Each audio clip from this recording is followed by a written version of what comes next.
Oke, selamat pagi, siang, malam Pak Riza. Perkenalan, saya Ambrus Yustaka Pradipta Ditama. Di sini saya ingin menjelaskan sedikit tentang histori ekosistem atau perairan Payau. Nah, pertama-tama kita tahu dulu apa itu definisinya. Jadi dia itu kalau secara simpel pertemuan antara air tawar dari sungai bercampur dengan air asin di laut. Nah, mereka menciptakan lingkungan air payau yang kaya nutrisi. Itu untuk definisinya. Nah, kalau contoh sekitarnya itu ada di Bantul atau di Muara Baros. Ini saya pernah melakukan penelitian di sini waktu SMA untuk karya tulis ilmiah. Jadi itu kita bahas nanti. Jadi saya lumayan tertarik untuk ekosistem estuari di sini. Ya, jadi untuk karakter fisik dan kimianya dia punya nilai salinitas yang berkisar itu di antara 6 sampai 29 ppt parts per thousand. Nah, lalu untuk secara fisik substratnya dia berlumpur, terus kayak bahan organik, terus keruh, sama dia itu keruh karena akibat sedimen sungai. Nah, itu nanti membentuk delta sungai kayak contohnya di sini nih, samping-sampingnya biasanya ada tumpukan sedimen. Nah, ini juga warnanya agak keruh. Nah, itu karena turbiditasnya tinggi.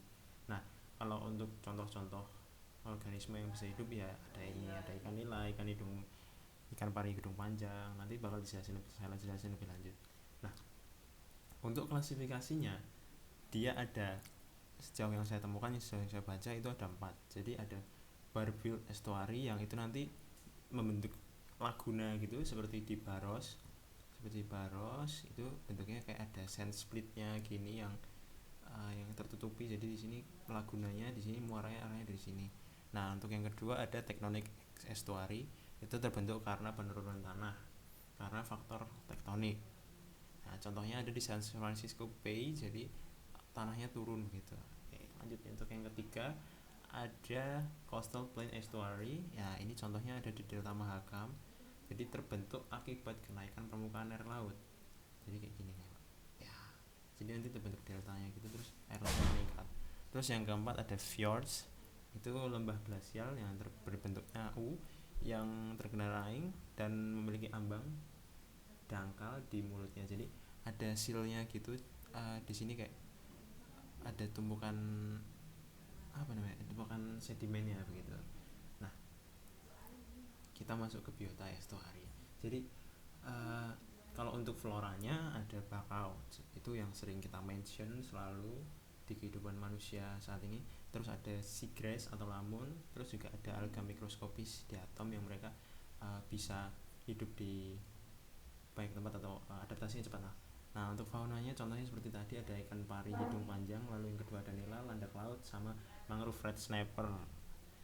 Nah, kita ngomong tentang peran pentingnya atau fungsi ekologisnya.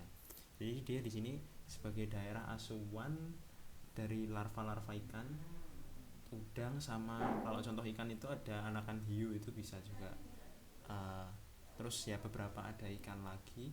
Terus yang kedua fungsinya sebagai feeding ground atau daerah asuhan bagi, daerah asuhan, sorry saya salah. Jadi feeding ground itu tempat untuk makan, ini kurang tepat sebenarnya, tapi udah. Yang ketiga ada spawning ground atau tempat pemisahan untuk beberapa spesies. Lalu ada mereka sebagai penyaring alami kalau untuk mangrove-nya sendiri. Jadi dia menangkap sedimen dan kayak polutan-polutan gitu sebelum masuk ke laut, atau sebaliknya sebelum masuk ke darat. Contohnya kalau misalkan saya waktu itu ke Jakarta, saya di Jakarta bisa di stasiun saya coba airnya itu kok masih payau. Jadi sepertinya kemampuan filtrasinya dari laut ke darat itu udah kurang oke lah. Kita lanjut untuk rantai makanannya. Jadi dia itu heavily rely on recycling of the detritus. Jadi detritus itu bahan organik yang mati, misalkan contohnya dari daun-daun gitu.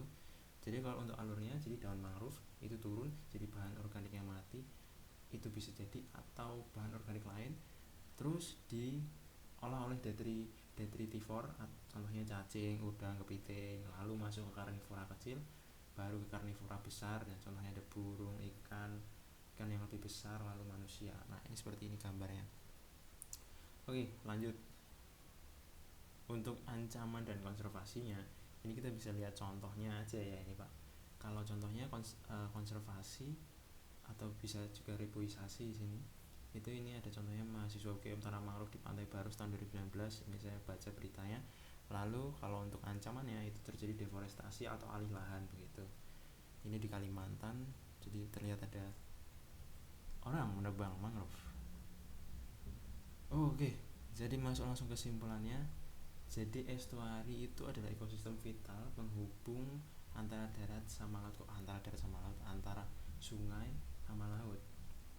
Jadi dia memiliki produktivitas hayati yang tinggi dan dia merupakan kunci keberlanjutan perikanan laut. Kenapa? Karena ya tadi peran-perannya, dia sebagai tempat pemijahan, tempat feeding ground, sama tempat ya berbagai macam yang dilakukan para ikan di situ sebelum ke laut atau stay di situ. Nah, contohnya ini dokumentasi pribadi saya waktu 2013 saat penelitian KI. Ini mangrove di Pantai Baros yang ini kebetulan udah ditanamin sama mahasiswa UGM kemarin. Kalau misalkan saya lihat lokasinya sama persis. Jadi ini mungkin yang setelah berapa tahun, 2019 ke 2023. Ya, ini untuk sumber-sumbernya. Dan terakhir, terima kasih.